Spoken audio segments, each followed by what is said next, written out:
pela presença hoje, ilustre presença, nobre, do professor doutor Custódio Nogueira. Isso aí. Maravilha. Muito obrigado pelo convite, agradeço, satisfação muito grande.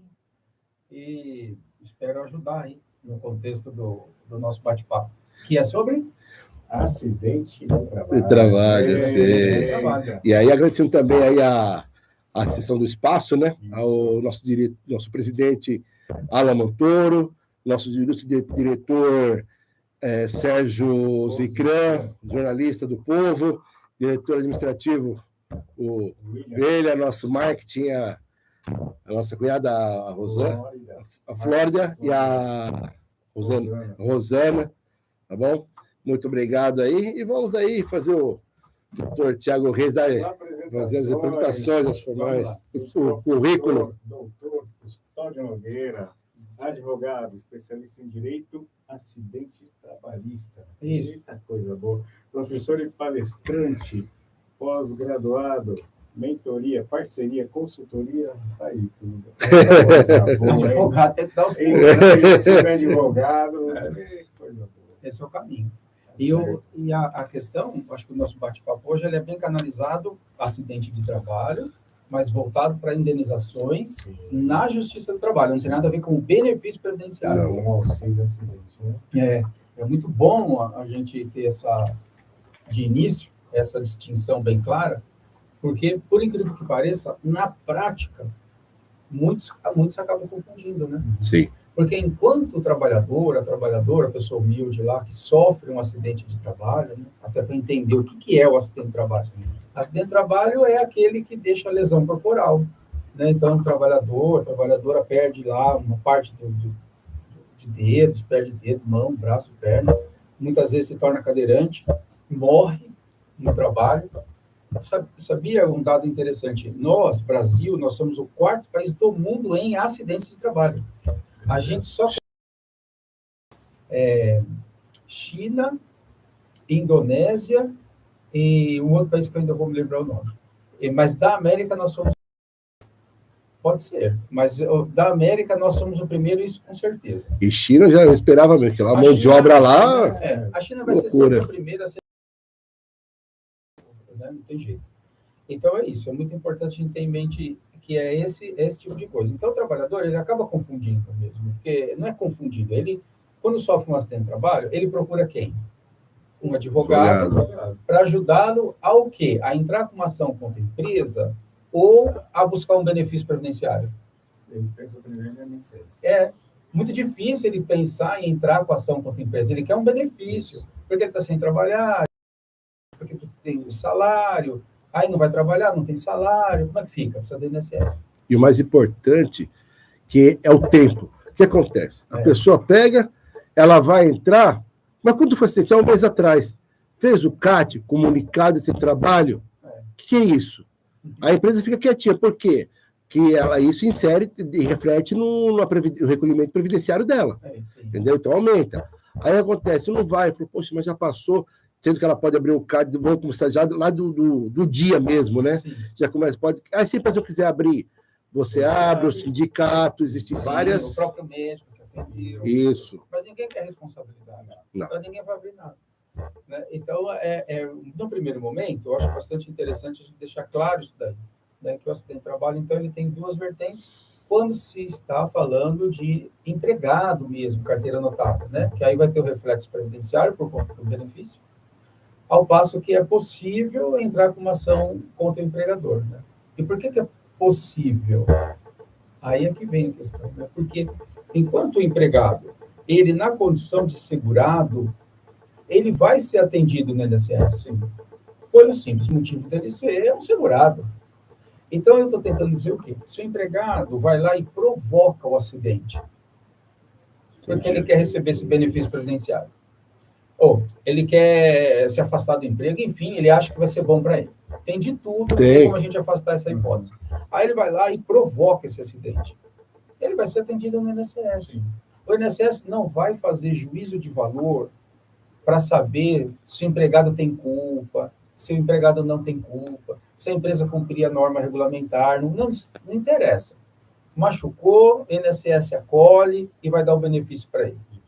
O tipo do benefício são outra discussão, mas que vai dar um benefício, vai. Por outro lado, a ação contra o empregador não é assim. Ação contra o empregador, aí é que vem a responsabilidade do advogado na condução do caso, da advogada, né? Que é fazer o quê? Uma entrevista, para saber se esse empregado participou ou não desse acidente. Teve culpa. Né? Pode ter o dedinho dele ali. Pergunta para ele, escuta, você passou por treinamento? Não passou? Como é que é? Me explica o que aconteceu. Eu vou falar também, parece que empregado é você ser dono e diretor de creche. Tem um caso lá em São Bernardo, numa empresa de cegonheira, o empregado, com aquela mente fértil, na hora do almoço, descansando, tinha que fazer, viu uma escada lá. Ah, vou subir na escada, não tem que fazer mesmo, vai ser desanimado. Aquela escada. Aí aquela escada que é chumbada no concreto, né? Só que a escada já era velha. Ele chegou no tribunal de altura, o que a escada fez? Caiu, se arrebentou. O empregado era terceirizado, era prestador, de uma empresa prestadora, sobrou para o prestador, está lá. Aí ele falou, mas de que é a culpa? Foi sua. Minha? O cara falou, invigilando. Falou, sério? Ele falou, sério. Infelizmente, a culpa é sua. A culpa não, assim, a responsabilidade é sua, né? Então tem essa questão que você falou agora. Falou, tá, vamos ver de quem que é. Você não tem que fazer. Vai jogar dominó. Já ouviu falar em dominó? Tem esse dominó, para o ímpar. Mas não, vai inventar subir uma escada na hora. Olha, Diel, esse ponto que você levantou é fundamental. Porque muito se discute no processo do trabalho o que é em acidente de trabalho. É a culpa. Sim. Aí, quando fala de culpa, está falando de responsabilidade civil subjetiva, que é a que está no artigo 7º da CF e que é a tese do empregador. Só que tem casos em que, já chegou na STF, isso está pacificado, que a depender da atividade do empregador, a responsabilidade pode ser objetiva, Sim. o que afasta a produção da prova da culpa do empregador.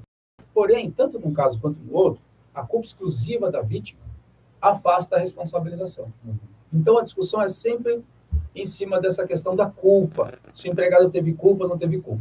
Aproveitando seu exemplo, qual que é, na minha visão, aí, a culpa do empregador? É que ele poderia ter passado uma fita ali e colocar uma plaquinha lá, bloqueado, que muito bem colocou, é como cuidar de criança mesmo.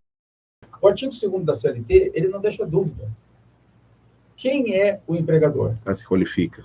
Quem é o empregador? Empregador é aquele que assume o risco do negócio. Sim.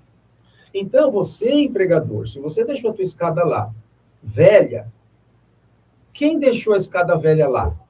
Está dentro da sua empresa, a responsabilidade é sua. E no Código Civil reflete, fala só lá, não, ainda não só bastante na CLT, no Código Civil diz a mesma coisa sobre a responsabilidade de quem detém o negócio. Isso. A responsabilidade é sua. Por que você não cuidou disso daí? Ah, mas eu tenho que cuidar de tudo. Então, você é empregador. A empresa é sua. Seu filho é seu. Outro ponto super interessante para deixar claro é que na Justiça do Trabalho não importa a figura do empresário. Aqui é empregador. Pode ser pessoa física? Pode, muito bem. Então, o doméstico é o quê? Empregador.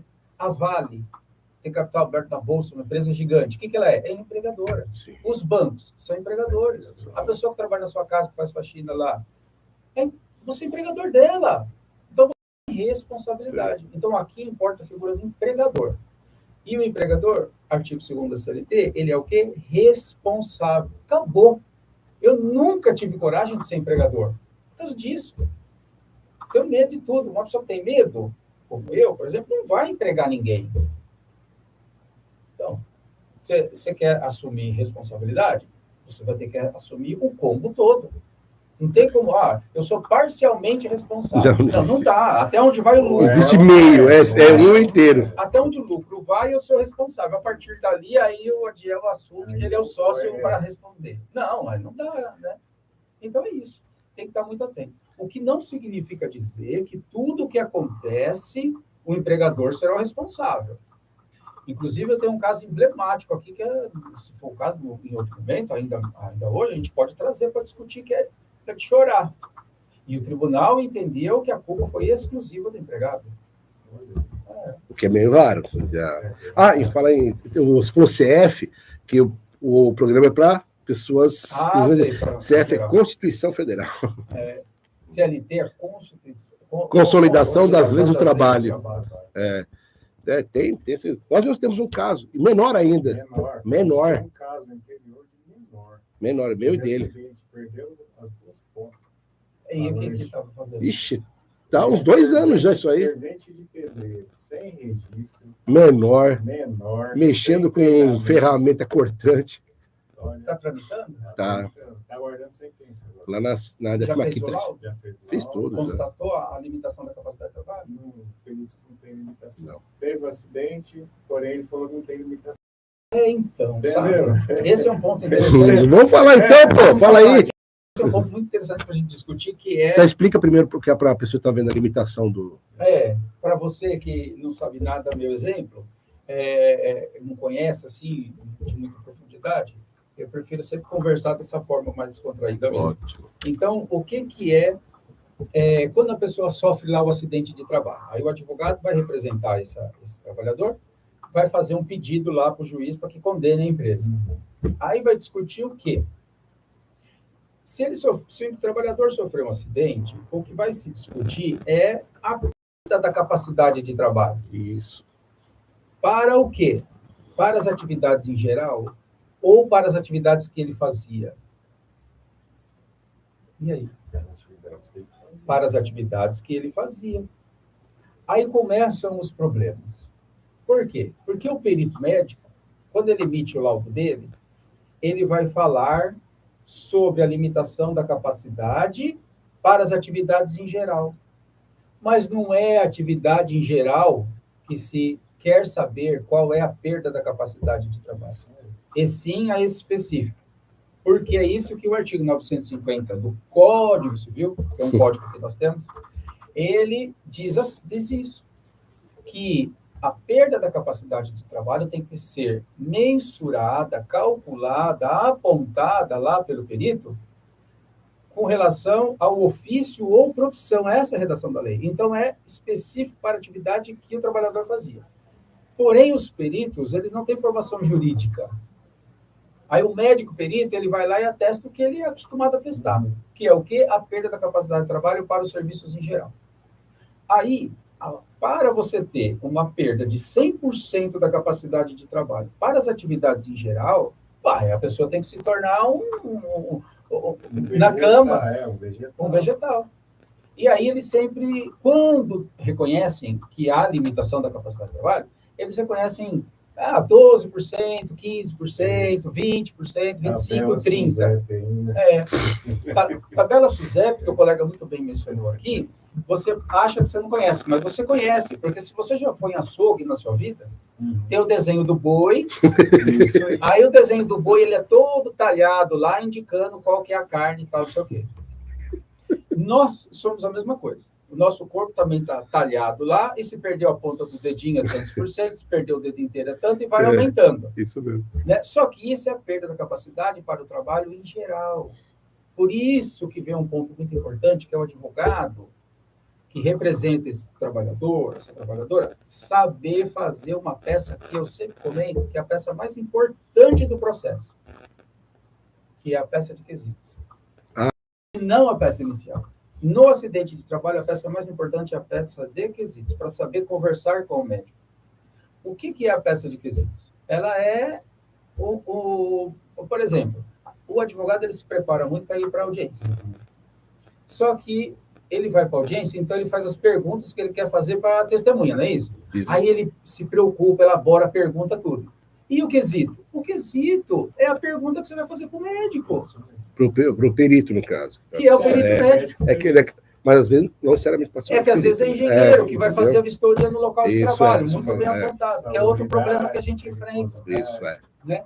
E aí você tem que se debruçar naquilo, o advogado, e fazer perguntas inteligentes, né? Explorando, por exemplo, a norma regulamentar que cuida daquela atividade. Para poder perguntar para o médico, escuta, o camarada é motorista, carreteiro, categoria E. Ele tem que ter as duas visões. Ele não pode dirigir com uma só. Nós podemos dirigir carro com uma só. Pode. Mas o carreteiro não pode. Aí o carreteiro sofre um acidente de trabalho, com o caminhão lá, a serviço da empresa, e perde uma visão. Carreteiro não pode ser mais. Carreteiro não pode ser mais. Qual a função que ele sofreu acidente? Carreteiro. Carreteiro. Carreteiro ele não pode ser mais. A perda da capacidade dele é de... A perda da capacidade dele de trabalho para carreteiro é de quanto? 100%. 100%. E o perito diz? Não, o olho vale tanto. 25%. Que ele pode fazer outras funções. Mas, meu E Deus... outra, quantos anos tem o carreteiro? 65. Você quer que um cara de 65 anos vai ser o que agora? Sim, assistente técnico de contabilidade? Você tá louco, meu irmão? Nem é essa a questão, nem é só essa questão, mas é que, olha, e aí eu digo, a crítica, o despreparo do médico. Porque ele é habilitado para fazer a atividade dele, mas ele não consegue trazer para o processo a informação devida que lhe é perguntada. Porque ele traz a informação que é do conhecimento dele. E quando pergunta, ele põe vídeo laudo. Vídeo laudo. Mas um perito eu conheço que é excelente, que ele tem formação em medicina e em direito, Dr. Vladimir Reis. O laudo dele, com certeza, vai ser diferente do Não, até minhas saudações, foi meu professor de medicina legal. Ele, tudo que ele colocava, eu colocava os dois. Por quê? Porque ele teve ambas as formações. Primeiro ele foi médico, depois se graduou em direito, e ele tinha assim, realmente, tanto que ele é que é responsável do ML Santo André. Pelo menos era. E ainda para aproveitar esse exemplo, o perito lá, o médico, ele está dizendo assim, você perdeu 30% da capacidade de trabalho porque você pode fazer outra coisa. Então, o INSS, por exemplo, pode reabilitar esse trabalhador que é motorista carreteiro, já que ele não pode mais dirigir a carreta, ele pode ficar na empresa. Aí ele fica lá na portaria apertando o botão, que aí com o olho só pode. Ótimo. Aí amanhã, por algum motivo, tem um acidente lá, e ele, na empresa de novo, e ele perde as mãos. Agora ele não pode mais apertar botão. Reabilita ele, põe, sei lá, um capacete com uma visão, com não sei, vai limando a pessoa. Joseph Klinger. Até morrer. Joseph Klinger. Não pode, então falta isso. Né? Isso aí é uma deficiência processual significativa no acidente de trabalho. Sim. Né? Então, os advogados têm que estar preparados para isso. Eu acho que a própria OAB poderia ter uma sensibilidade com isso e provocar um melhor trabalho dos peritos, né? Uma formação, palestra, enfim, uma conscientização. Treinamento. Você quer ser um perito judicial? Maravilha. Você é médico? Tá bom. Você cadastrou. Agora você vai fazer um treinamento. Isso. O que acontecer no processo, você tem que fazer e seguir esse trâmite aqui. Agora o camarada vai lá, junto o certificado dele é médico, pronto, já passou a ser de confiança. E aí, confiança do juízo. Aí vem o laudo dele aos autos, meu amigo, a sentença está proferida. Por quê? O juiz pode jogar contrário ao laudo? Pode, mas dá um trabalho. Ele não está distrito. Mas dá um trabalho, né? Não dá trabalho. Não vai. Você chega na hora, marca a instrução depois do laudo, você chega lá, tem laudo, né? Tá bom. Você... Não quer nem ouvir mais ninguém. Não mais nada. Porque a matéria passa a ser de direito, passa a ser técnica, e não fática. E veja só, que eu já discordo. Por que eu discordo? A matéria técnica é no que toca ao quê? A limitação da capacidade de trabalho, porque nós, advogados e testemunha, não vai saber dizer da limitação da capacidade de trabalho. Mas tem um ponto crucial aí também que é discutido, que é o quê? O nexo. Porque no laudo, o perito ele vai dizer se tem nexo com o trabalho. Né? O que é nexo com o trabalho, para você que não conhece? Nexo com o trabalho é a ligação. É a ligação. Ligação do quê com o quê? É a ligação do acidente e o potencial lesivo que ele gerou. Será que esse rapaz menor que o colega comentou, que perdeu as duas pontas do dedo, será que essa lesão veio mesmo do trabalho? O perito tem como dizer se tem nexo ou não. Sim. E depois, em consequência, o perito vai dizer se tem limitação da capacidade de trabalho ou não, lembrando que a limitação deve ser para essa atividade, e ele indicar a porcentagem. Só que o outro ponto interessante é provar o quê? Aí volta lá atrás naquilo que a gente estava comentando, que é a culpa. Então, o perito, ele diz assim, olha, tem nexo com o trabalho. Ou seja, está ligado com o trabalho a lesão que esse empregado sofreu. Como quem diz, agora, o perito falando, agora, se essa lesão que eu, perito médico, reconheci que existe, se ela veio do jeito que foi contado lá na inicial, aí isso é problema dos advogados.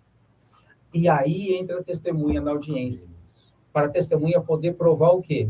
Olha, lá na empresa, por exemplo, não tinha treinamento, e aí o menino foi operar a máquina lá e a máquina comeu o dedo dele. Opa, então a gente começou a fazer prova do quê? Da culpa do empregador. Uma vez eu visitei uma empresa, queria ver fechar consultoria. Eu entrei, e lá ele fabrica aqueles plástico filme que você põe no alimento. A máquina que faz, ela gera um calor para deixar ele bolinho. Não tinha uma cerca, não tinha nada, tinha um botão de emergência. Eu já passei, eu olhei. Eles estavam saindo já com os rolos gigantes, carregando. Eu olhei para o pé do rapaz, ele usava tênis. Aí eu falei, se isso aí cair no dedão, é uma marreta num tomatinho. Não vai sobrar nada. Só vai ser vermelho para todo lado. Então, você vê que a própria pessoa, eles acham que é a história. Comigo não acontece. Só acontece com outro. Comigo jamais vai acontecer, meu amigo. Isso acontece em qualquer lugar. Se vê que não é difícil entender, porque o Brasil é o 4º país do mundo em acidente de trabalho. Boa. Né? Muito bem. Então, aqui é assim. E tem um contrassenso nisso. Porque o Brasil, ao mesmo tempo em que é o 4º país do mundo em acidente de trabalho, ele é o primeiro em instrução normativa para se evitar acidentes de trabalho. Países do mundo copiam as instruções normativas expedidas pelo Ministério do Trabalho brasileiro. Tem as normas regulamentares para tudo. Trabalho em altura, elétrico, rodoviário, onde você pensar. Né? É isso. Mas tem uma ideia? Eu fui uma vez comprar um produto da Vurt, lá em Cotia. Eu cheguei lá, comprei o produto, aí ele falou, agora você vai lá na salinha, que vai ter um vídeo de um engenheiro falando como manusear. Falou, mas não sou eu que vou manusear, não, mas você tem que assistir. Isso. Você está comprando. Aí eu falei, então, aí falou, eu vou ter que replicar, falou, vai. Aí, uma salinha, só tava eu, ligou a TV, era 5 minutos também. Aí ele pegou, eu assinei, lá que eu assisti o vídeo, e realmente era forte. Você tem uma ideia, os carros que vinham de navio da China, para não oxidar na viagem, eles põem uma película bem gosmenta, assim, que é para não pegar maresia. E para tirar aquilo, você não pode um produto muito forte, porque senão você queima a pintura. E aquele produto deles era uma luva, era certinho para manusear, mas o cara parecia um astronauta, com máscara, tudo aquilo, ele jogava assim e saía certinho. Era uma vez só também, mas era fortíssimo. Isso. Então, o que esse fornecedor do produto fez? Para afastar a responsabilidade dele. Ele terceirizou para você na hora que você assistiu e assinou lá. Trazendo isso para a relação de emprego, é isso que o empregador tem que fazer. Ele tem que cumprir as normas, dar treinamento.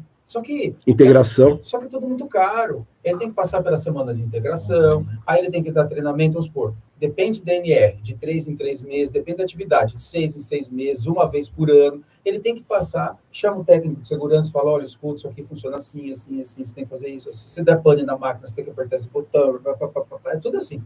Mas isso está normatizado? Tá. Quem que obedece isso? Não obedece. Por quê? Vários motivos. Advogando por um tempo, teve um tempo que eu já advoguei para a empresa, né? Mas aí depois... Aí depois eu fui ficando mais velho, e como eu tenho a pretensão de ir para o céu, eu deixei de fazer isso. Aí eu advogo só para o lado do empregado. E passei a dormir bem melhor.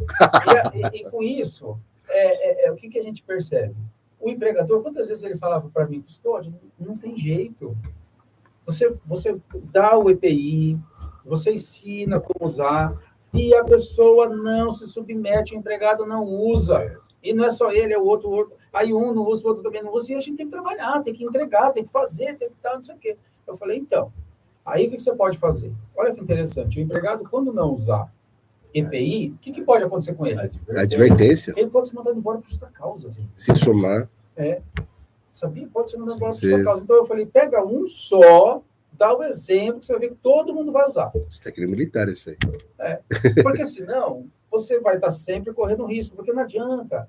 Eu, enquanto advogado da empresa, dizer lá, excelência, eles não usam, mas a gente sempre comprou, isso não interessa. Você é empregador, você é obrigado a fornecer o equipamento, dar o treinamento, cobrar o uso dele. Fiscalizar. Que é fiscalizar, muito bem. E se você não fiscalizar? Você assumiu a responsabilidade. Creche. Por isso que não dá para ser empregador. É muita responsabilidade. Para mim, não é da minha natureza. O risco é muito grande. Muito né? grande. Sem contar que a gente pode até esticar essa corda para começar a falar de outra área, ainda que não seja o objeto, mas que se encaixa. Risco fiscal. Então tem que recolher um monte de tributo e tal, não sei o quê. Aí amanhã, o que era pacificado, já não é mais. Aí agora tem que recolher um monte de tributo retroativo que não estava em mapa nenhum. E quem tem caixa para aguentar isso? Quem que aguenta isso? Como que você tem coragem de empregar, de ter iniciativa privada? A gente não tem segurança nenhuma. Não. Aqui, no mundo, o futuro é incerto. Mas no Brasil, o passado é incerto. O futuro é incerto para todo mundo, o passado é incerto para a gente. E aí você está sempre na corda bamba. A reforma foi uma noitada na canetada. A 3467, em novembro de 2015, 17. De repente, uma coisa muda. Aí veio as medidas provisórias. A 936 mudou. Aí depois reformou isso. Com o Marcão, aliás, saudoso. Foi o que o Marcão falou, aliás, saudoso Marcão. Um abraço pro Marcão aí. Saudoso, não morreu, não. Não, por quê? Saudade do Marcão, pô, lá com a gente. Entendeu? Um abraço pro Marcão. Ele falou assim: ó, o Código Civil foi consultado pelas sociedades, com o deputado, foi várias vezes. Vê se houve uma alteração. Não houve. Agora, a CLT não. Foi numa canetada, assumiu o Temer, né? Fizeram a reforma de qualquer jeito e depois viram que tinha coisa que não é bem assim.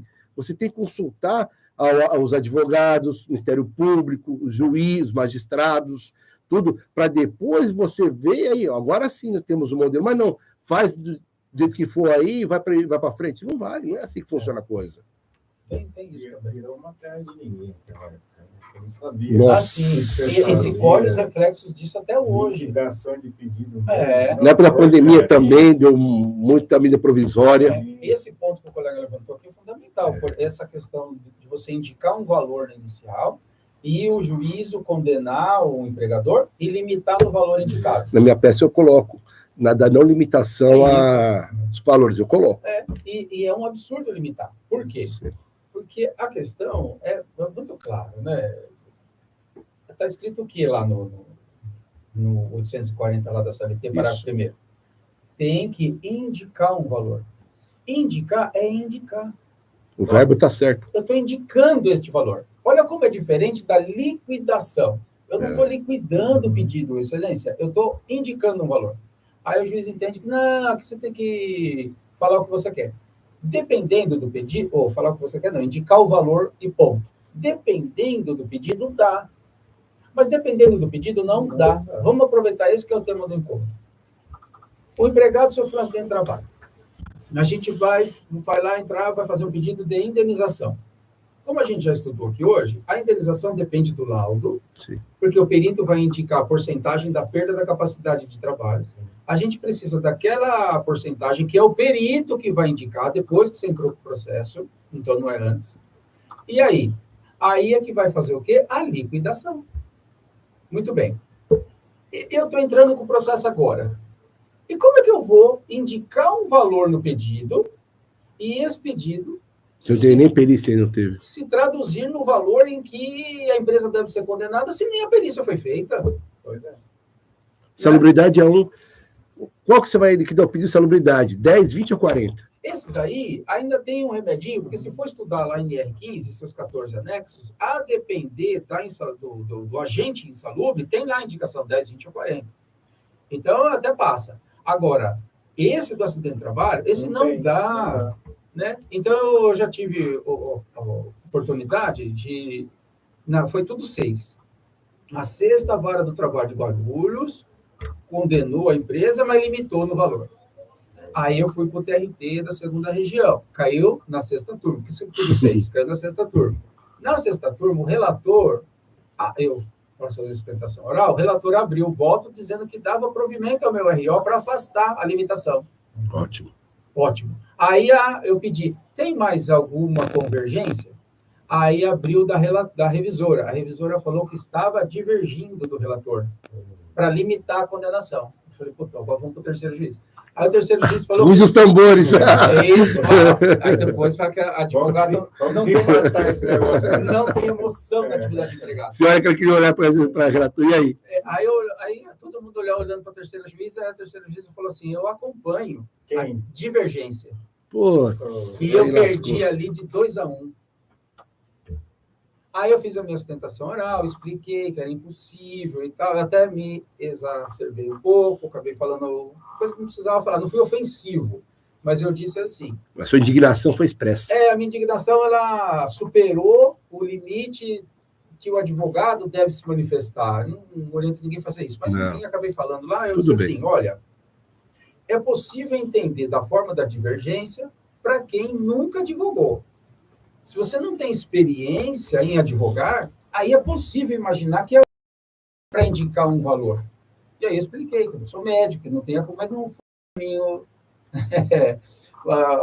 socialmente adequado, não sei se socialmente, não foi um caminho mais adequado para a sustentação oral. Mas seja como for, já tinha perdido, 2-1, ficou 2-1. E aí recorri para o TST, o recurso de revista subiu sem agravo. Maravilha. O que eu já fiquei feliz, porque a segunda região para subir um recurso de revista. O pessoal acha que é fácil, não é não. O recurso de revista lá no TST foi provido à unanimidade. Coisa linda. Mas olha, a gente precisa... E foi sexta mas hoje já tem decisão pacífica do TST. Tá vendo? Hoje 666. Era isso que... 666. Era isso que eu ia comentar. Que isso avançou. Nós temos uma decisão de dezembro de 2023 da SDI do TST, que é quem pacifica as decisões das 8 turmas do TST, dando um norte, dizendo que não deve limitar, até porque tem instrução normativa 41 do próprio TST dizendo que não é para limitar. O que não significa dizer que Vara do Trabalho e TRTs obedecem o TST. Não. Não, porque recentemente eu tive um acordo que reformou a decisão da Vara do Trabalho de uma professora que caiu da escada, e deu a condenação que a juíza do trabalho não deu, porque a juíza do trabalho só faltou dizer que ela era retardada, que ela caiu da escada. Porque eu tirei a foto, eu pedi para dar contexto na argumentação, eu pedi para que a reclamante lá conseguisse uma foto da escada ao tempo em que ela sofreu o acidente. Aí caçou nas mídias, achou de uma colega lá, tinha a foto. Aí a escada dentro da escola, ela tem corrimão. Tinha corrimão. À época, mas não tinha aquela fita no chão. Sim. Que é o freio, antiderrapante. Aí ela vinha descendo com material, escorregou, se arrebentou. E não tem nem como segurar o corrimão. E com material... A perna virou contrário, mas foi um horror. Acidente de trabalho é um horror. Se você é sensível, não serve para você.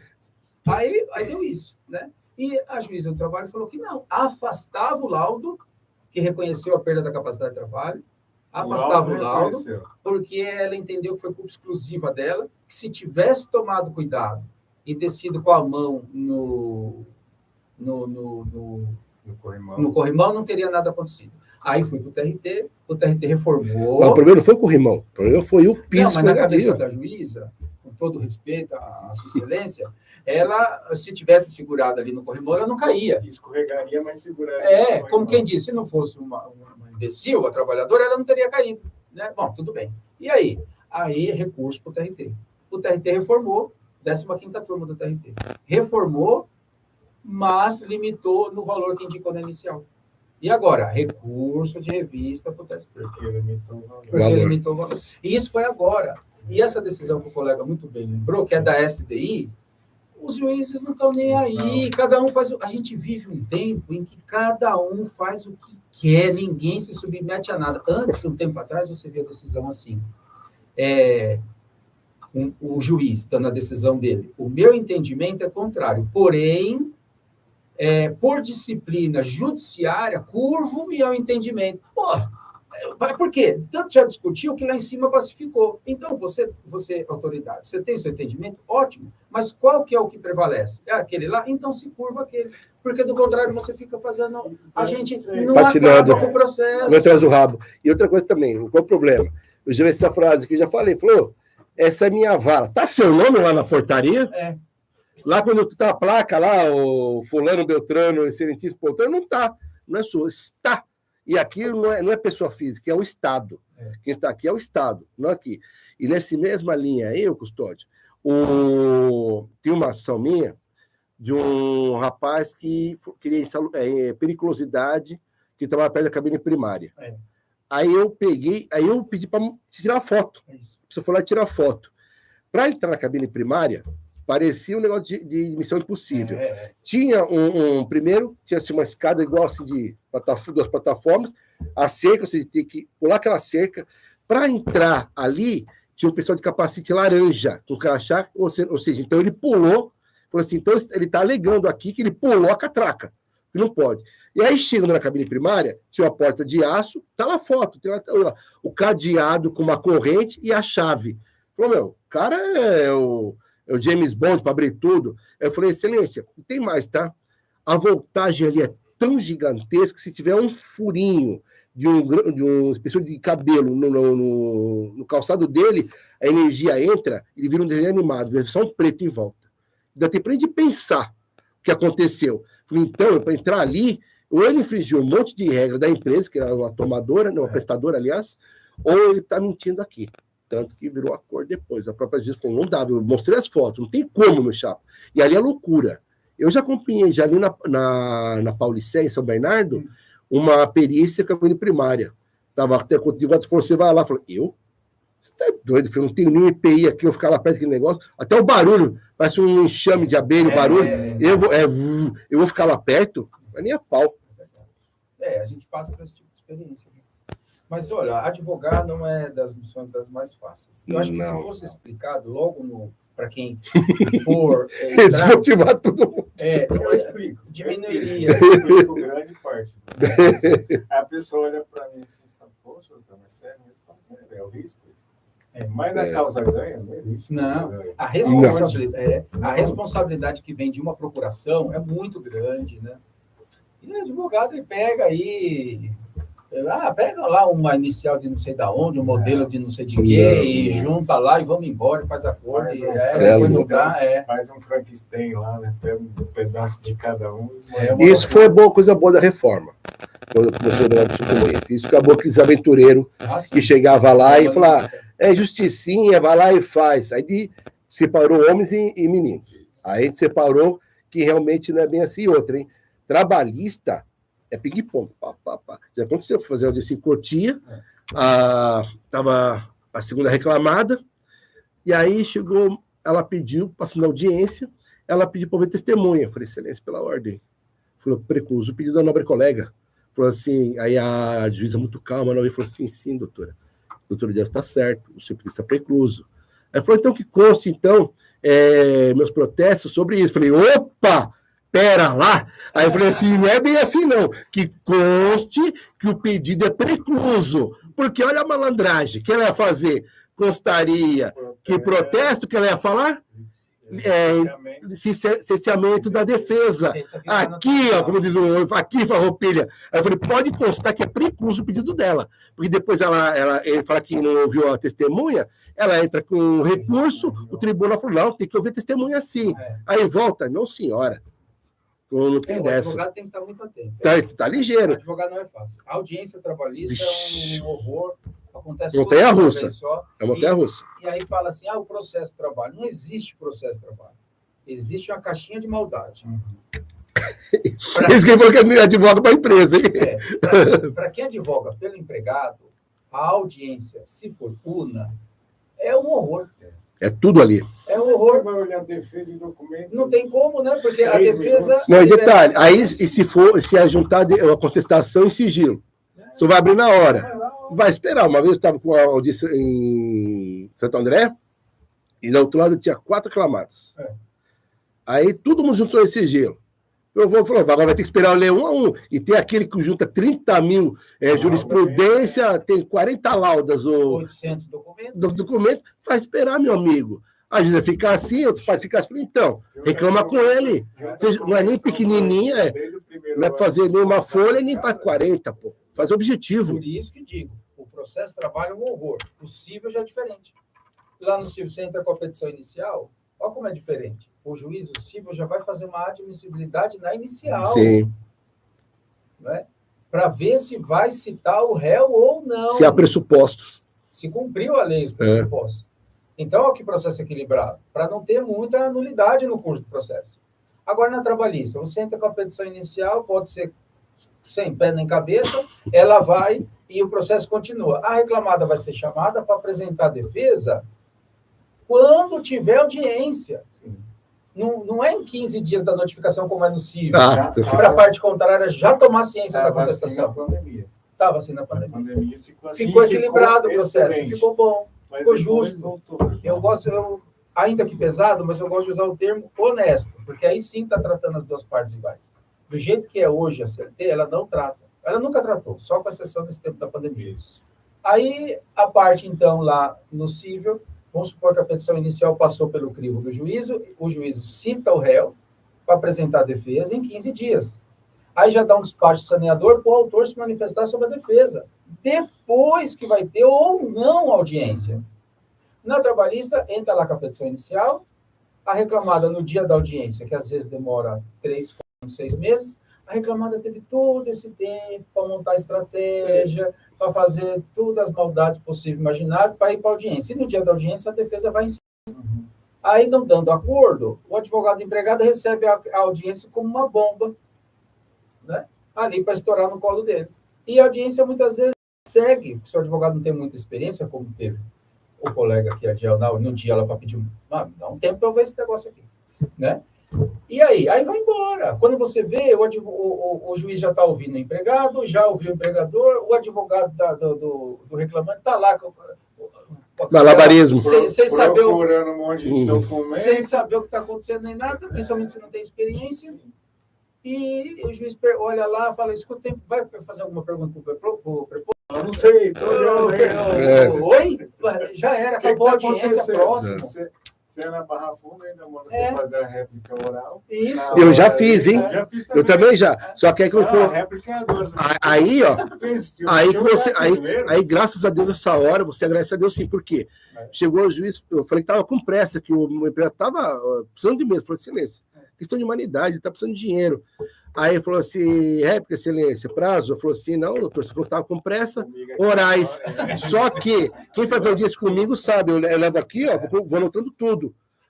Porque uma coisa que a advogado também erra, réplica, vai falar da contestação, meu amigo, réplica para falar da audiência, meu chapa. Você já falou, razões, desculpa, réplica não, me perdoe, razões finais, isso estamos falando, razões finais. É para falar da audiência. Aí eu peguei e falei, beleza. Tanto que você falou, calma que vai começar a gravar. Falei, tá bom, espera, não tem problema. Peguei, falei, porque eu já fui anotando os pontos, porque eu já ia usar na réplica, entendeu? Aí peguei a réplica nas razões finais, com a réplica na cabeça, nas razões finais. Então já estava anotado aqui mesmo, que você sai de lá, vai outras coisas, a cabeça vai mudando. Então já anoto tudo. Já colocou. Aí tira uma colega, pegou, ela falou assim, não, excelência, não vou falar. Por quê? Mas por que não falou? Porque não está preparado. Você é uma caixinha surpresa, se discutia mesmo. Eu peguei, isso aí foi contratado para sair. E eu falei, você conhece até o colega nosso aí. Chegou e falou assim, eu falei, me passa aí à noite, porque a advogada que ia fazer estava grávida e vomitou a noite inteira. Ele ligou à tarde já. Você vai amanhã cedo? Eu falei, vou, eu quero lugar, vamos sim. Ele falou, me passa a inicial. Aí ele falou, não precisa não. Eu falei, leva no carro pelo menos, que eu vou lendo. Não precisa. Chegou lá na hora que a juíza falou, razões finais. Aí eu olhei para a cara dele e fez assim, eu falei, eu falei para você, tem que ir, porque é o caixinha de surpresa. É a Pandora. Você nunca sabe. E outra coisa também de questão de perícia. Eu estou falando de perícia. Nunca sabe o que vai acontecer. Perícia. Eu vou falar assim que eu vou ir na sua casa. Aliás, hoje estamos aqui com a ilustríssima esposa, Dona Eliette, que está lá no cantinho, lá com vergonha, lá. Na pensão, lá. Eu falou, pô, sábado eu vou passar na sua casa lá, vamos lá, tal. Se a casa tiver com as almofadas fora, você vai deixar as almofadas fora? Não, você vai... Não, mostrar lá, toda elegante, quando entra, né? Perícia. Vamos ver, marca a perícia, meu amigo. Você vai dizer, não, vamos deixar o óleo lá no chão mesmo. Vai estar todo mundo lindo, perfumado, banho tomado, cara. Isso não existe. Ou até penhora. Eu pedi, excelência, quero penhorar tal veículo, que lá constou que consta lá uma Kombi lá da empresa. Pô, você acha que ela vai deixar lá no pátio a Kombi? Pô, mas de jeito nenhum. Pô, mas isso aí tem que ser surpresa. Tem advogado do outro lado. Mas tem petição e sigilo agora. Agora. Quanto que não... Agora dá para usar desse meio. Mas isso aí, você tem que mandar essa petição, mas vai lá despachar com o juiz. Não adianta só juntar e ficar esperando lá. Mas a maioria, eu participo de alguns grupos, 90% hoje quer ficar em casa. Eu falei, mas eu nem vou falar o que o palavrão que é. Para falar molão, tudo molão. Falou, tem medo de juiz, rapaz. Ô, o juiz não é um pitbull com coleira, não, pelo contrário. Teve até um juiz, quando eu entrei na sala para despachar, ele se levantou para cumprimentar. Eu falei, cara, mas é a primeira vez que um outro falou que os demais são educados. Até olhou e falou, estou sozinho. Entendeu? Falou assim, juízes, principalmente mais desembargadores, são mais ainda, mais desembargadores, é impressionante o que você recebe. Você fica constrangido, muito bem recebido. Quer ver um tratamento que você fica boca aberta? É Brasília de ministro. É assustador, porque eu acho que o número é menor, né? Tem um atendimento muito diferenciado. Isso eu concordo. E com relação às perícias, aí é bem isso mesmo, né? Quando tem a perícia na empresa, é como você convidar alguém para sua casa. Onde a pessoa vai ficar, ali na sala e o caminho para o banheiro, vamos dizer, tá limpo. Se for para a cozinha, cai a casa. Se for para o quarto, então tem de livre. Então é ali onde o perito vai passar. Onde fala o caminho do padre. Do padre. O caminho do padre. Tá tudo arrumado. Aí aparece extintor, aparece quadro de aviso. Tudo brilhando, limpinho. Tudo arrumado. Tem outro colega de uma outra empresa, junta tudo, porque tem tempo. Até realizar a perícia, você dá uma maquiada lá. Aí vai ter um preposto da reclamada para dizer que sempre foi daquele jeito. Que, não, ele era até melhor. Né? Hoje está sujo, relaxado. Doutora Perito, só me desculpa, nós tivemos tempo de tirar o pó das coisas aqui. É assim. Isso, olha, você falou de perito, eu lembrei aqui pegar um gancho. O Marcão, de uma empresa grande aí, e tal perito. Aí chegou o cliente dele e falou, doutor, desculpa, mas o perito, ele pode participar de jantares da empresa, coisa assim? Nunca. Falou aqui, o jornalzinho da empresa, o cara recebendo o prêmio da empresa, jantar. Ele falou, nossa. Aí o Marcão chegou lá na juíza e falou, nossa. Aí ela falou assim, escolhe um aí. Falou, você tá esse? O perito recebendo o prêmio da empresa, jantares com a empresa. Nossa, você está de brincadeira comigo. Prêmio por laudo negativo. A gente já viveu tempo e realmente tinha um distanciamento, né? Você via, o juiz não se manifestava publicamente, ele falava nos autos. Hoje não, hoje você vê autoridades aí que têm espaço significativo e está em festa. Está ali emitindo opinião nos autos, fora dos autos. Então, realmente é um tempo diferente esse que a gente vive. Em relação ao acidente, doutor, o pessoal geralmente fica confuso do prazo prescricional. Boa. Eles confundem os 5 anos do acidente com os 2 anos da prescrição bienal. Como que funciona isso para a pessoa se ligar? Qual que é o período que ele pode entrar? Esse aí é bem interessante, porque o acidente de trabalho, ele não era julgado originalmente pela Justiça do Trabalho. Não, sim. Né? Então, mesmo o empregado com carteira anotada, sofrendo acidente de trabalho, e viesse a entrar com uma ação contra o empregador, essa ação era na Justiça Comum. Quem é mais antigo vai lembrar, tinha a vara de acidente de trabalho na Justiça Comum para julgar empregador. Então, que conveniência isso não continua lá. Eu estou até escrevendo aqui agora para falar sobre esse tema, para não perder. E aí, o que aconteceu? Veio a emenda constitucional 45 de 2004 e aumentou a competência da Justiça do Trabalho e tirou da civil e trouxe para a trabalhista. Que, na minha humilde visão, foi um enorme equívoco. Sério? Porque, ainda que já passado 20 anos, eu, com todo o respeito possível e imaginável, eu vejo que a Justiça do Trabalho ela não é preparada para julgar o acidente de trabalho. A Justiça do Trabalho é preparada para julgar reversão de justa causa, rescisão direta do contrato de trabalho, lide trabalhista, horas extras, equiparação salarial, insalubridade, periculosidade. Sabe julgar isso, sabe propor acordo nisso. Justiça do Trabalho. Acidente de trabalho, não sabe. Tinha que ter juízes especializados no acidente de trabalho e varas especializadas em acidente de trabalho, na Justiça do Trabalho. É isso que precisava ter. Porque com isso se evitaria... que precisaria ser publicizada a quantidade de sentenças reformadas em acidente de trabalho.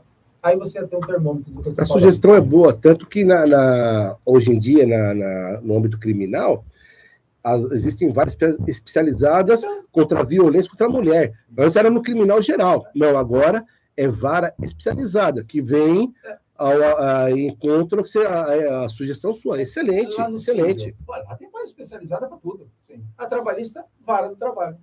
Ah, tá bom. Parte-se do princípio, então, que o juiz do trabalho está tão habilitado assim, com todo respeito. Não está. Não está mesmo habilitado para conduzir uma ação dessa natureza. Até porque muitas vezes ele não vai nem contra o laudo médico. Dependendo do laudo, aquele laudo nas coxas. A gente falou, pode ser distrito, que a gente falou no começo. Mas não vão, porque é só você imaginar, você é juiz. Aí você tem um monte de sentença para proferir. Uhum. Aí tem esse caso que acidente de trabalho, insalubridade, periculosidade, que tem prova técnica. Eu, juízo, posso julgar contrário ao laudo? Posso, mas dá um trabalho. Porque eu vou ter que ver um monte de outras fundamental coisas. Então, o que é mais fácil? Pega o primeiro ônibus que está passando, porque está perdido mesmo. Então, pega qualquer um serve, cada um serve. Né? E, de novo, com todo respeito, não é uma crítica, não. É a experiência de quem vive isso aqui. Não, e uma coisa também que eu anotei aqui, que houve a mudança, né? Agora, é acidente no trajeto de trabalho, que já agora não está mais ao trabalho, agora fica somente a previdência. Não, veja bem, o meu entendimento, mas eu preciso responder a questão da prescrição. Ah, tá, desculpa. Então, segura essa aí. Aí, então, por que eu fui lá em 2004 por conta da... Na Reforma 45. Por quê? Quando aumentou lá, ampliou a competência da Justiça do Trabalho. Justamente porque se aplica nesses casos, como é uma indenização, é cível a indenização, ela não é trabalhista. Não. Tanto que nessa indenização não tem reflexo previdenciário, nem imposto de renda.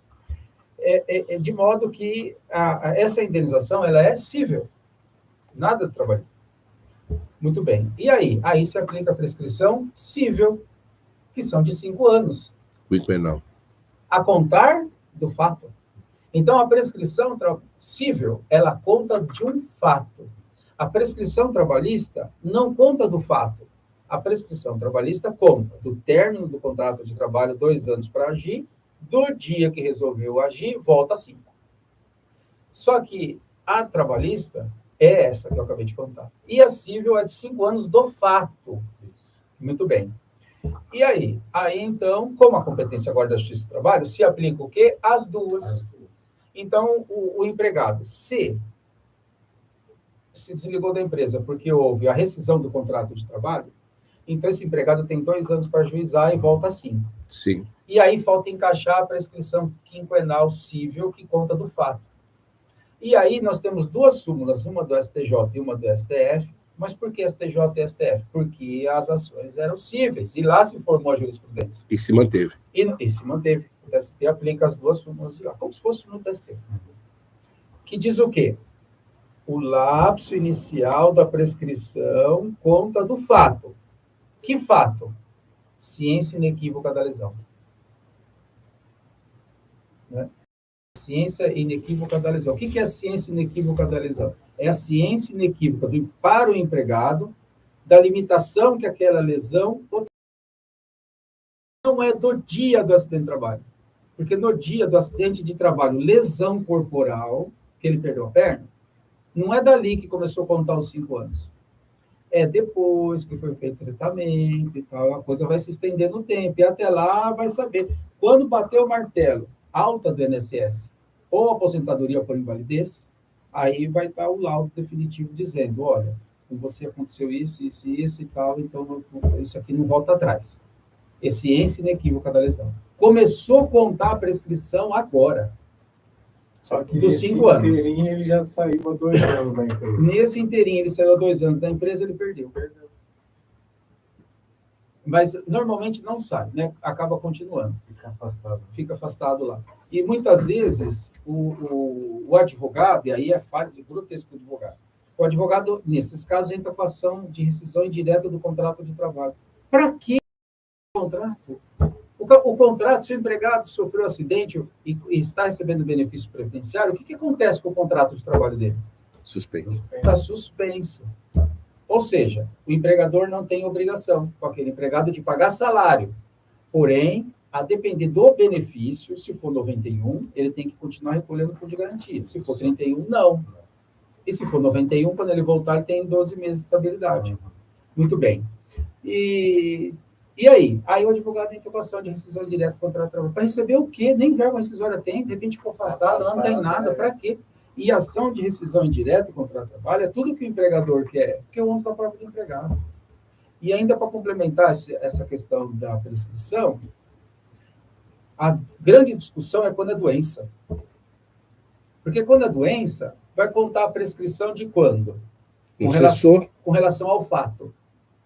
De quando ela afastou a primeira vez, né? Então, o que o TST teve que pacificar isso? O que é a ciência inequívoca da lesão? O que é no sentido de, cadê o documento que vai marcar a ciência inequívoca da lesão? É o laudo médico? Ou é a alta do INSS? Ou a aposentadoria por invalidez? É esse aqui, ó. Agora, para ele ter alta do INSS, ainda que ele tenha tido alta, volta a se afastar, esquece, daí começa a contar de novo. É assim que funciona. Por isso que tem que tomar muito cuidado com isso. E, tecnicamente, na teoria, como isso funciona, né? Isso quando a pessoa não entra num limbo jurídico, ou seja, fica um ping-pong, um perito dá alta, o outro não dá alta, e ninguém quer, o INSS não aceita, não quer dar entrada, ele fica no meio aí. Muito bem visto, porque se ele está no limbo jurídico, emparedamento, para quem não conhece, vamos imaginar uma história. O empregado, ele sofreu um acidente de trabalho, passou de 15 dias, o empregador encaminhou ele lá para o INSS, o INSS ele foi, ficou afastado um tempo, teve alta do INSS. O INSS falou para ele, pode voltar a trabalhar. Se teve alta do INSS, começou a contar a prescrição pelo fato, 5 anos. E aí? Aí ele voltou da empresa. Foi para a empresa, o médico do trabalho, a empresa mandou ele passar no médico do trabalho, que não é o médico do INSS, é o médico lá da empresa. Aí ele foi nesse médico, e o médico do trabalho falou, você não pode trabalhar. Aí o empregado volta para a empresa com um atestado do médico da empresa dizendo que ele não pode trabalhar. O empregador não pode colocar esse empregado para trabalhar. Jamais. Só que também esse empregado está sem receber o benefício previdenciário. Por isso que ele está emparedado, porque ele está sem o benefício previdenciário e está sem salário. Ficou nesse limbo aqui, nesse meio aqui, sem dinheiro. E aí, o que faz? Marca outra perícia. Entra com uma ação contra o INSS para restabelecer o plano.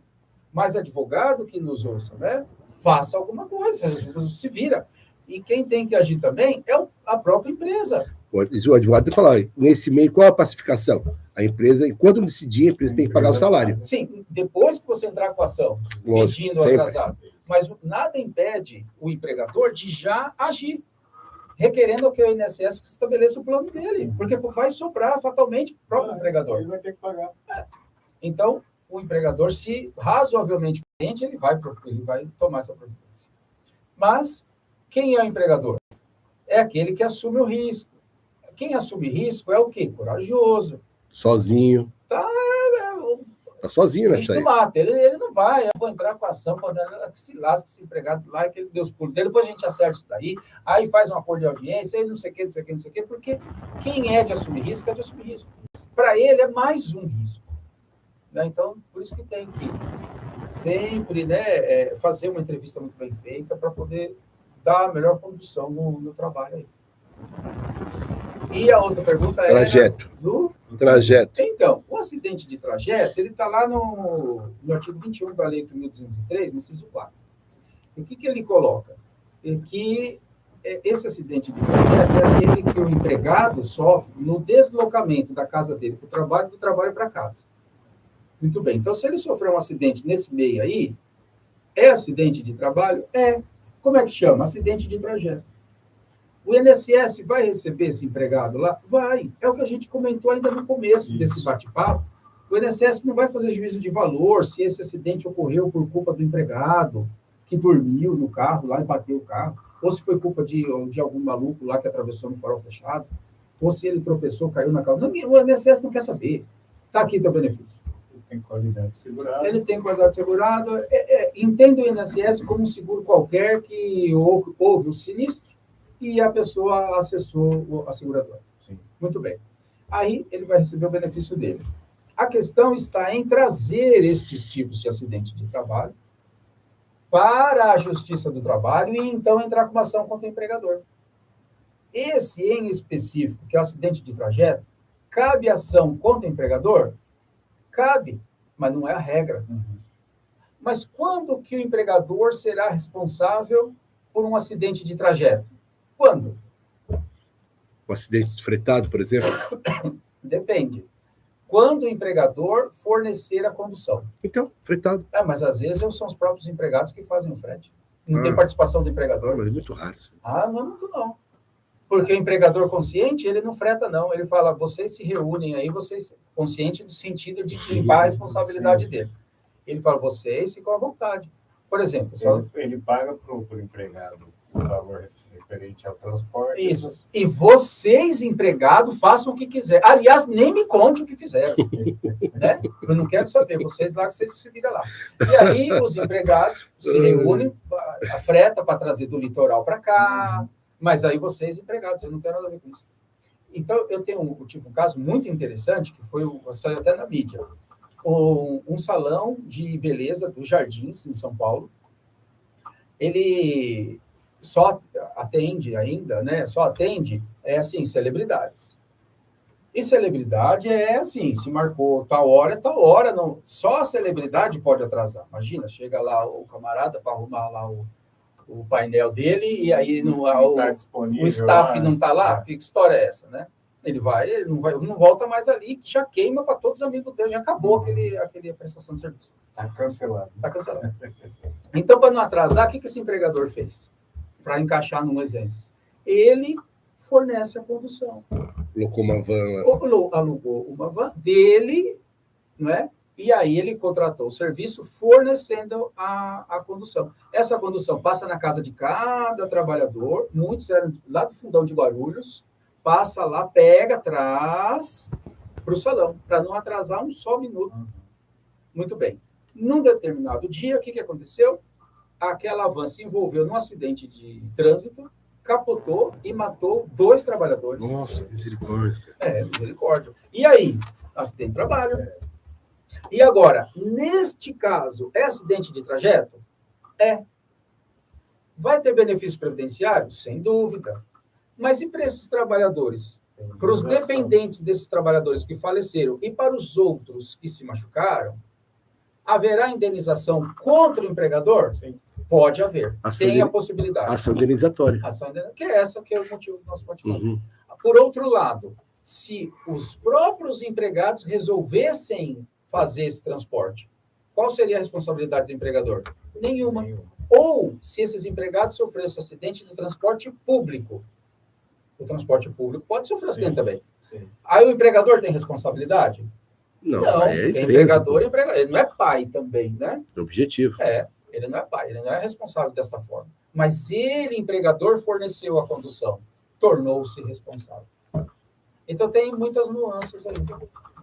Inclusive, foi muito legal a pergunta, porque esse artigo que a gente comentou, artigo que é esse, o debate, o artigo 21, ele traz uma série de acidentes de trabalho. Que não é taxativo. E não é taxativo. E que configuram ali possibilidades diversas de configurar acidente de trabalho. Como, por exemplo, um camarada está trabalhando numa loja ali, no comércio, não sei o quê, e ele é agredido por um cliente. O cliente vai lá, arrebenta ele, sei lá, olhou para onde não era para ter olhado, sabe, essas coisas. Uhum. E aí saiu uma confusão ali, arrebentou lá o vendedor, acabou com ele. E teve sérias lesões. O empregador é responsável? Sim, o empregador é responsável. Ambiente de trabalho. Qual que vai ser a tese do empregador? Porque ele não pode controlar o cliente. Isso tem um nome.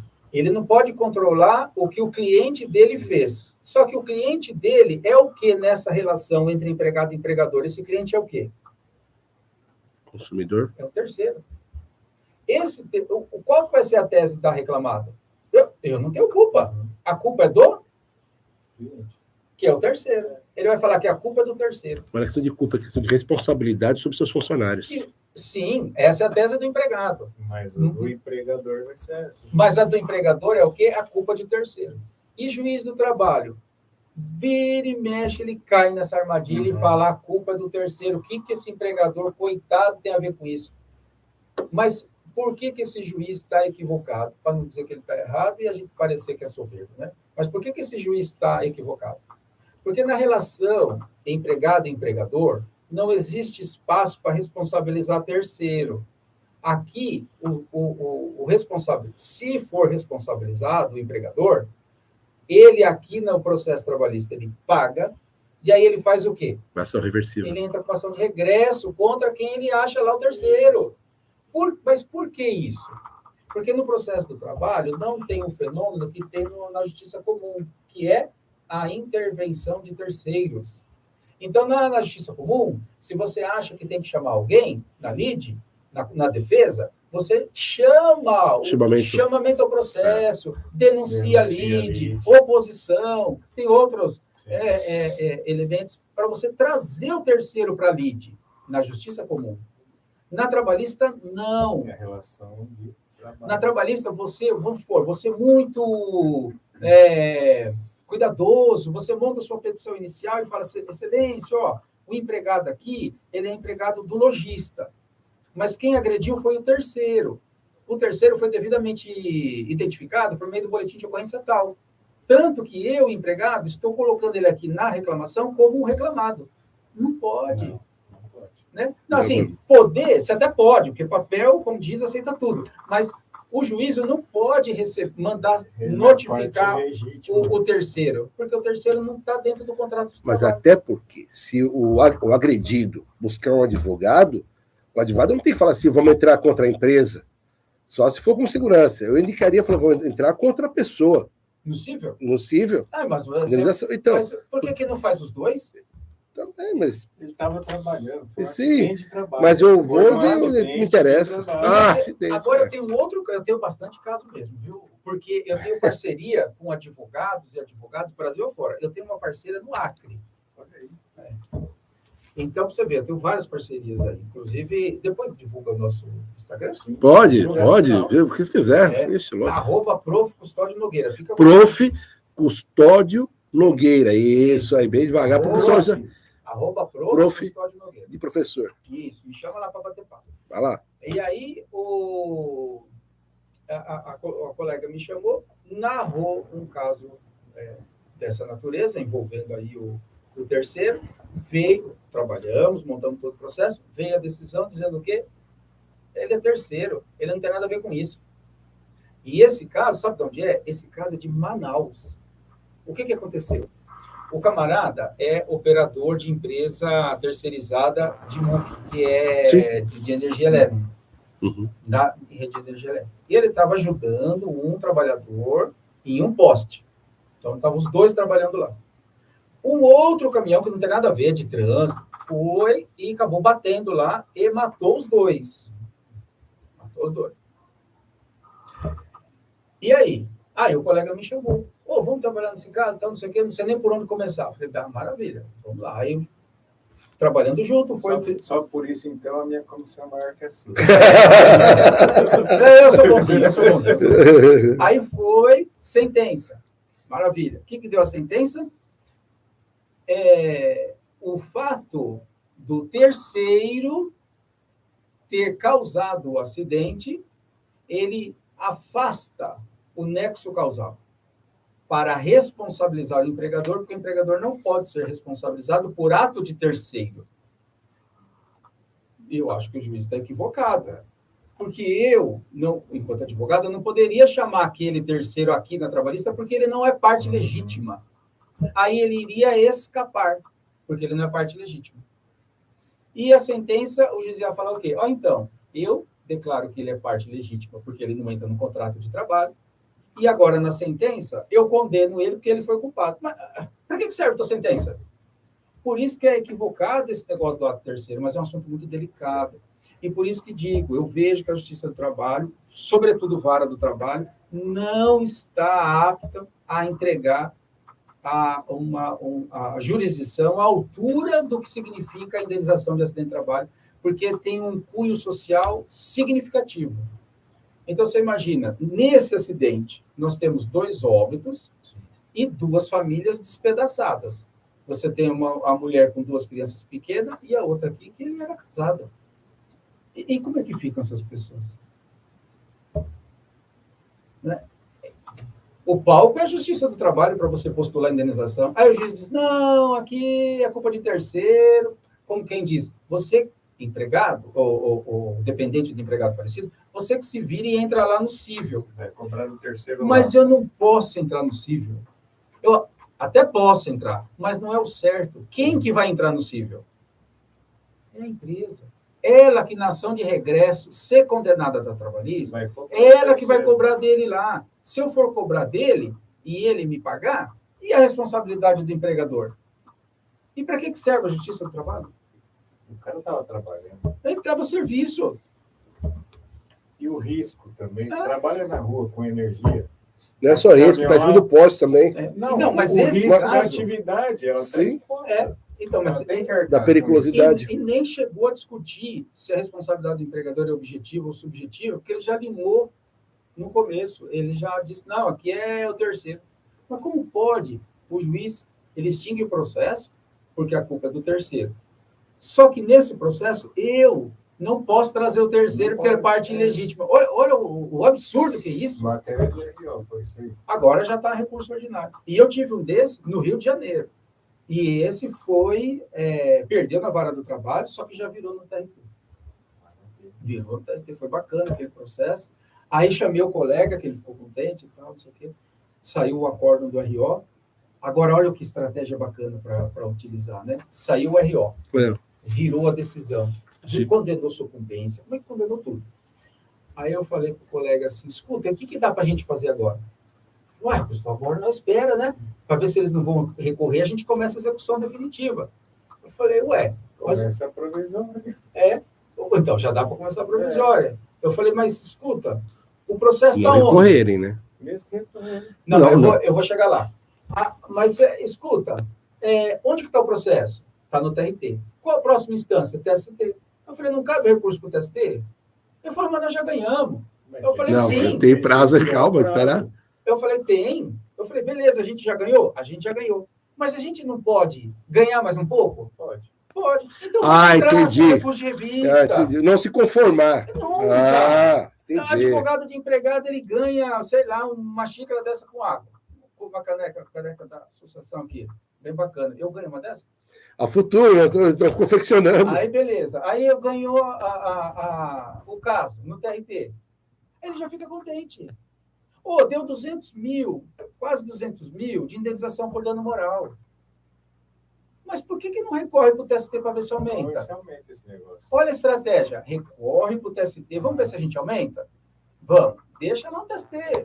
E enquanto isso, lá na Vara do Trabalho, a gente começa um negócio que chama execução provisória. E aí a gente já vai apertando o pescoço do empregador aqui, porque ele vai ter que vir aqui e ele vai ter que garantir a execução. Acaba essa farra de ficar sumindo com patrimônio. Você vai ter que vir aqui garantir a execução, meu amigo. E aí, pega o acórdão do TRT, liquida, distribui a execução provisória, que é a coisa mais boba do mundo, e o pau começa a cantar aqui na Vara do Trabalho. E você está lá no TST, tranquilo, porque ainda pode ganhar mais ainda. Isso é estratégia. Mas a maioria, de 3 pedidos, a outra parte recorreu em 2, uma está sentenciada. A maioria já não vai executando esse que ficou. Não vai. É uma coisa que eu nunca consegui entender. Ele concordou. Esse aqui você vai executando e deixa os demais discutir.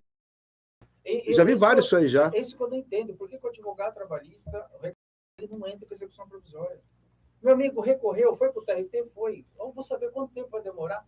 Entra até para a estratégia de acordo, porque a hora que você entra com a execução provisória, que liquida o negócio, vai ficar um número grande.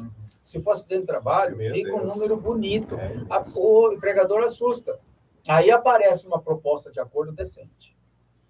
Diferente daquela que foi lançada na primeira audiência, lá os 20 mil, em 20 mil, começa agora em dezembro de 2026. O advogado nesse trabalho tem que tomar cuidado. Muitos anos atrás, um colega nosso ganhou uma ação de uma empresinha pequenininha, lá em Diadema, uma fabriquinha. Aí falou, Adiel, eu ganhei só, olha o valor. Aí eu falei, quanto vale essa empresa? Será que esse valor não dá para comprar a empresa? Aí ele falou, cara, agora o cara não tem dinheiro para pagar. Eu falei, olha, você tem que ser inteligente, cara. O que você fazia? Colocava uma indenização vitalícia, não ia pesar para o empregador, o cara ia estar garantindo ele todo mês, e tranquilo, cara. Agora você tem um valor aí que não dá para ganhar, mas você vai executar. O cara falou, só se eu vender tudo, meus filhos, meu rim, e te pagar. Ele pode pedir a conversão. Né? Então, mas você tem que tomar cuidado na hora também de negociar também. Ah, sim. Senão você não... Eu peço, nas minhas ações acidentárias, eu peço os dois. Eu peço ou a indenização, se a empresa puder, ou a eu também. A seu exemplo, eu faço assim. Eu peço a pensão em parcela única. Isso. Caso afastada, a parcela mensal. Mas aí eu venho especificando, né? Subsidiário o pedido. Sim. Venho especificando direitinho. Por quê? A pensão em parcela única, ela deve ser contada do dia do fato até o quê? Qual o lapso final? Se é parcela única. Única? É. Discussão. Mas o lapso final, qual vai ser a data final para a gente fazer a conta? O lapso inicial, no tempo, o lapso inicial é o dia do acidente. E o lapso final, para poder fazer a conta em parcela. A previsão de vida? A expectativa de vida. Com base do IBGE. Que é 76,6 anos. Não é 84? 76,6. Tinha visto 84 no IBGE a homem. Se o homem é 84, da mulher é 120. Aí beleza, fiquei contente. Mais 9 anos. Então. Mas seja como for, então é isso. Parcela única, data do acidente, até a expectativa de vida no Brasil. Parcela única. E parcela mensal? Como que vai ser parcela mensal? Paga desde o óbito até a liquidação em parcela única. Da liquidação para frente, como é que vai ser? A parcela única, eu entendi que você falou à vista. A parcela única que você está falando fixa. É à vista. Essa que a gente já viu. Ele quer calcular o período. Você vai pagar em uma vez, só que então, o período você tem que calcular, senão você não tem como liquidar. O período tem que ser daqui a aqui. Expectativa de vida. Voltando, parcela única. É do quê? O pensionamento mensal até também é 75. Não. 76? Não, então vamos por partes, como diria o esquartejador, né? Com calma. Aí, parcela mensal, parcela única. Do acidente até a expectativa de vida. Liquida e paga. Por quê? Porque é parcela única. Beleza. Parcela mensal. Do dia do acidente até a data da liquidação. Parcela única. Mesmo sendo parcela mensal. Porque tem que pagar tudo isso aqui de uma vez, enquanto vocês ficarem discutindo. Até porque você tem esse isso. Mas e dali para frente? A parcela vai ser mensal. Isso. Mas vai acabar quando? A expectativa. Todo advogado fala isso da expectativa de vida. Está errado. Porque se é mensal, até quando? Até a morte. Até o óbito. Por isso que é pensão vitalícia. Se é pensão mensal, é mensal até essa pessoa morrer. Se você põe parcela mensal até os 75, ótimo. Aí ela chega lá na frente, 75, entendi, que é a hora que ela mais precisa da pensão. Acabou. O advogado fez o favor de fazer o pedido dessa forma, a empresa cessa o pagamento. E aí, de repente, ela vai viver, que o brasileiro não morre mais, ela vive lá até, sabe Deus quanto, 80, 90, 100. E como é que faz? Esse dia postaram a foto de um senhor, e agora eles fazem o bolo dele e colocam lá, terror do INSS. Ele está com 122 anos. 122? 122 anos. Terror do INSS. É um jabuti, rapaz? Mas agora eu trago um ponto bem interessante a respeito disso aí. Então, tem que tomar atenção e saber fazer o pedido. Pensão mensal é vitalícia. Se a pessoa receber 2, 3 anos aqui e morrer, pronto, acabou a sua obrigação do empregador. Agora, os advogados, na massa, acabam pedindo mesmo, até 76,6. Põe a mesma idade para os dois, tanto isso. a parcela única quanto a pensão. Corta o cabelo de todo mundo igual. Não dá certo. Tem gente que vai ficar mais chateada. Não existe uma forma para cortar cabelo. Cada um é cada um. E aí? Aí, o que vai acontecer com essa trabalhadora miserável, essa coitada trabalhadora que caiu na mão do advogado? O que ela vai fazer quando ela completar 75 anos e a empresa cortar o plano, ou cortar a pensãozinha dela? O que ela faz? Ela entra com ação contra o advogado e, como você não soube trabalhar, passe você agora a pagar a minha pensão. Essa ação é possível, chama-se responsabilização. Na pós, o Marcão contou um caso lá de Goiás. Isso também é um grave erro do advogado não ver convenção coletiva de trabalho. Entrou com uma ação e o empregado estava em época de aposentar, a empresa mandou embora e ele entrou com uma ação que é não foi acidente de trabalho, me perdoe, acidente de trabalho, que retornou, tinha 1 ano ainda de estabilidade, tá? Aí ele pegou e entrou. Só que o senhor, muito curioso, falou, será que isso está certo? Levou para um advogado especializado. Chegando lá, falou, vamos ver a Convenção Coletiva de Trabalho. Adivinha o que a Convenção Coletiva de Trabalho dizia? Tinha um espaço de estabilidade. Mais 1 ano ainda além da lei. Que o reclamante fez, entrou com uma ação, essa advogada teve que pagar 1 ano dessa diferença para ele. Sorte que ficou desse 1 ano. E aí que veio... perda de uma chance, então, e aí que veio também uma questão que outro dia está falando com um engenheiro. Está falando com ele sobre seguro de responsabilidade civil para os profissionais, psicólogo, médico, advogado, dentista, veterinário. Isso é muito importante para nós. Só que eu já te desanimo. Por quê? Porque o seguro de responsabilidade civil, a exemplo de qualquer seguro que você possa contratar, não cobre barbeiragem. Então, a falta de competência perícia técnica o seguro não cobre. Então, o seguro não é assim, fique livre, leve e solto para cometer... gafes. Eu ia falar outro termo, começa com você também. Para você fazer tudo o que você quiser, que nós aqui, seguradora, nós vamos lhe garantir. Imagina, bate seu carro, ou se você tem um veículo, e aí você... dirige bêbado na contramão. Sofre um acidente aí. A seguradora, ela vai fazer de tudo para não pagar. Vai ser fato. Porque ela tem um corpo jurídico lá técnico, que dá um pau nós 3 juntos. Cobra criada, tudo cobra criada. Então, eles vão fazer de tudo para não pagar. E a chance da seguradora não pagar é muito grande, porque ela vai achar uma falha tua, que vai afastar seu direito de ser indenizado. Uma vez... O mesmo acontece com a gente, advogado. Uma vez, uma colega nossa estava conversando comigo, né? Falou, o que você acha de... Falou, sabe o que eu lanço? Eu vejo que você fala assim, ó, já que está tranquilo, eu fico mais sossegado. Você não tendo seguro, você fica mais ligeiro. Você fica mais atento à situação, entendeu? É a mesma coisa que andar com o carro com step. Se furar, tá lá. Agora, se não tem step, você toma com mais cuidado, ou você tem um carro sem seguro. Você fica mais zeloso com a situação. Já que não tem, então eu preciso tomar muito cuidado. E não é difícil, não, hein? Não é difícil. Então é isso. Não, para errar. Então. Aí, eu não tenho seguro. Eu acho que eu também não vai resolver. Porque o que eu tenho que tomar atenção é com a minha responsabilidade civil. Né? Quer ver um exemplo, sim? Acabou lá o processo. Aí você vai pagar o empregado. Né? Teve vamos considerar que de proveito econômico, você vai lá pagar para ele. Escuta, saiu o teu processo lá, tá, o alvará, não sei o que, tal, o dinheiro está na minha conta, eu preciso passar para a sua. Aí você vai depositar lá e dar o dinheiro dele, não é isso? E acabou, não é? É nada. Então, o que o advogado tem que fazer? Ele tem que montar um documento e dar o nome para esse documento. Prestação de contas e nome pormenorizado. Por quê? Porque um monte de coleguinha nosso cai lá na OAB, lá tem um negócio que chama TED. Tribunal de Ética e Disciplina. Nem fala de novo. E aí, lá, se você caiu ali... Você tem que lembrar do ursinho. Do ursinho TED. Vai do ursinho. Aí, se você caiu lá, você vai ser trucidado. Cadê a sua entrevista com esse cliente? Caiu na mão do Reinaldo. Então... Cadê o seu contrato? Reinaldo?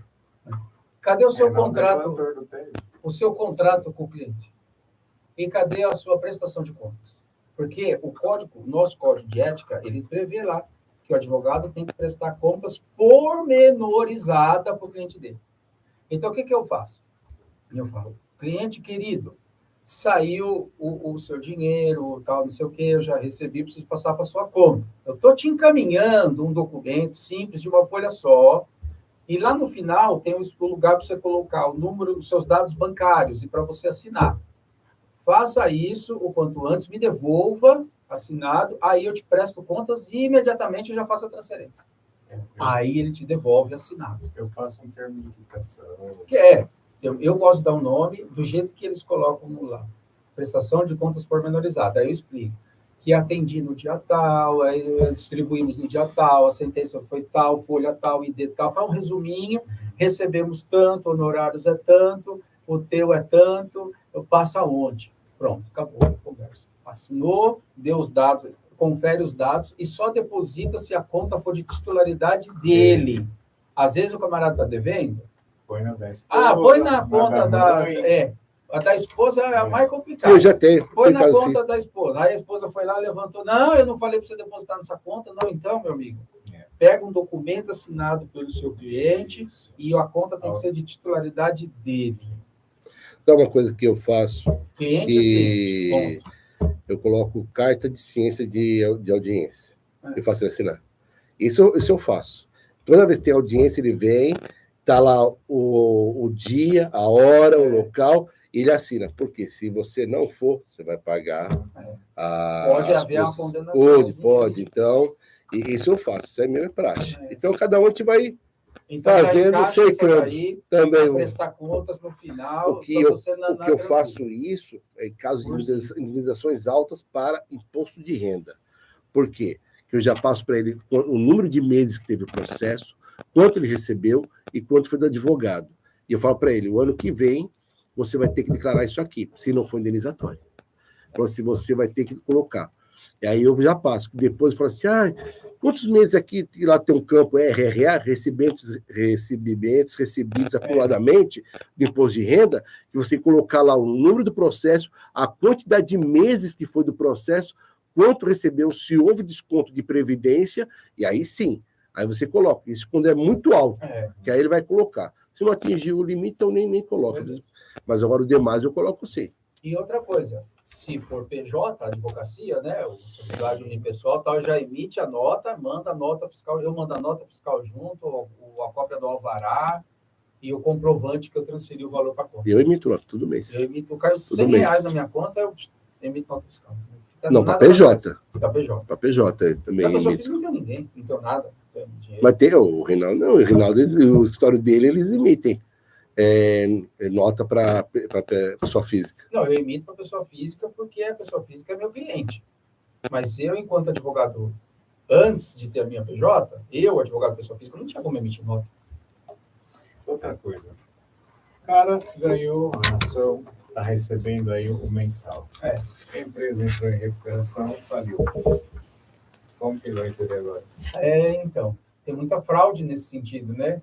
Vamos criar aqui uma situação que não tem o que fazer.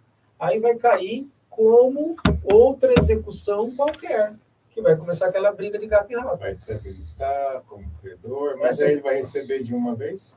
Vai receber o quê? Porque se chegou nesse ponto, é porque já foi... o patrimônio dos sócios já foi limpo, você não vai achar mais nada, porque como que funciona não é falência ou recuperação judicial. Como é que funciona isso? É um advogado que vai conduzir. Então, o que esse advogado vai fazer? Primeira coisa, ele vai identificar os sócios da empresa, aí ele já tira tudo, já orienta a tirar tudo quanto é patrimônio. Por quê? Porque amanhã vão vir em cima do sócio e vão achar o quê? Um tal de nada. Então, já limpa tudo aqui. E aí vai maquiar, vai caminhar, vai fazer esse negócio ir para a falência ou para a recuperação judicial. E aí? Aí você vai habilitar teu crédito lá. Tá. E acabou. Vai ficar nisso. Então, eu sempre coloquei isso nos cursos que a gente teve. Quando é execução, eu digo assim, por que existe no CPC um capítulo assim enorme lá só para falar da execução? Para que serve aquilo? Aquilo só defende quem? O cara que não quer pagar. Porque se ele vai pagar, ele não precisa de um processo de execução. Ele vai lá, ele paga o que ele deve. Ponto. Já no conhecimento, realmente devo. Ou, se fosse o caso, nem esperava a execução. Mas aí na execução tem todo um trâmite, que não pode pegar o patrimônio e tal, aí tem uma ordem, aí tem que tem um bloqueio desse, depois tenta esse bloqueio, depois tenta esse outro, aí depois tenta esse outro. Enquanto vai tentando aqui, o sócio já não tem mais nada no mundo, tem uma cueca velha lá, tem tudo termo. Você não acha mais nada. Então, toda a legislação da execução, ela é feita para proteger aquele que deve. Então, ela é um palco para o advogado estrategista de execução. Você, advogado do exequente, você não pega nada. Nada. Só que o exequente mora muito bem, tem empresa, tem tudo, mas não tem nada no nome dele. Mas custódio, tem um negócio na X Trabalho que chama Sniper, aí tem outro que eu não sei o quê, eu não sei. Mas tem, você vai lá, mexe com isso, vê as informações, cruza o dado dessa empresa com aquela outra, a outra uma mais miserável que a outra, ninguém tem nada, o sócio não tem nada, é tudo pobre, coitado, muito mais do que o empregado que ficou sem perna. No papel. Só que eles têm dinheiro? Tem. Só que eles têm também o quê? Um advogado técnico que fez arrumar a casa ali. Então, nos termos da lei, você não alcança. Por isso que a execução ela é feita apenas e tão somente para defender quem deve. Beleza. Bom, estamos 1h30, foi bem, foi bem. Eu tenho que chamar o técnico aqui para ele encerrar.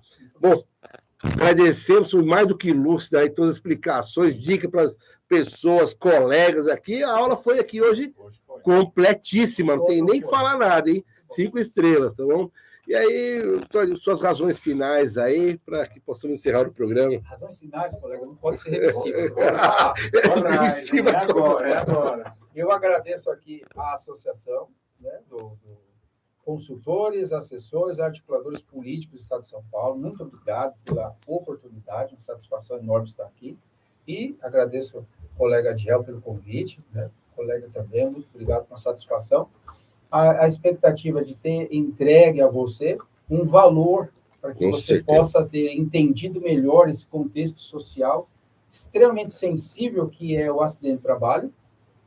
China, Índia e Indonésia. Falei que era Índia. E o Brasil é o 4º país do mundo em acidente de trabalho. Né? O meu contato é @prof, P-R-O-F, Custódio Nogueira. Fica à vontade para me chamar, bater papo por lá. E é isso.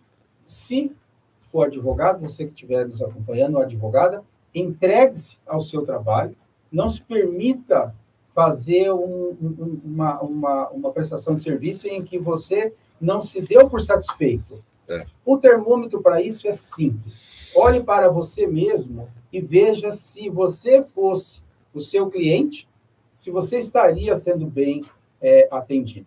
Atenda como você gostaria que o seu pai, sua mãe, as pessoas mais caras na sua vida fossem atendidas. A partir daí, a sua advocacia tende a melhorar. Isso, meu parabéns. Né? Nunca. Doutor Tiago Reis, razões finais.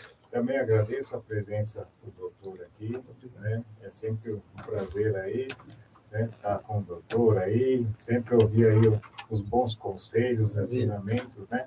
Sempre aí. A presença de quem mais? Também na presença aqui da minha esposa, ilustre, veio acompanhar hoje, não quer aparecer aqui, está ali no cantinho, tá bom?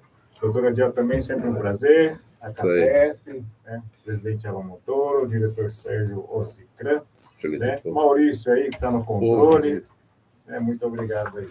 Isso mesmo, agradeço também a presença de todos, espero que possamos ter colaborado aí, conhecimento de colegas, nós também crescemos com isso, com cada entrevista aqui, nós também aprendemos, tá? E aí, você quiser, entre em contato aí com o professor Dr. Custódio Nogueira, não só clientes, como também advogados colegas. Eu preciso dessa ajuda aqui, ninguém sabe tudo e nem deve saber, é especializado. Conversa lá, tá bom? Agradeço, uma semana abençoada, um bom fim de semana em família, e até a próxima aí, se Deus quiser. Tchau, tchau. Tchau. Agora, a contagem regressiva. 5.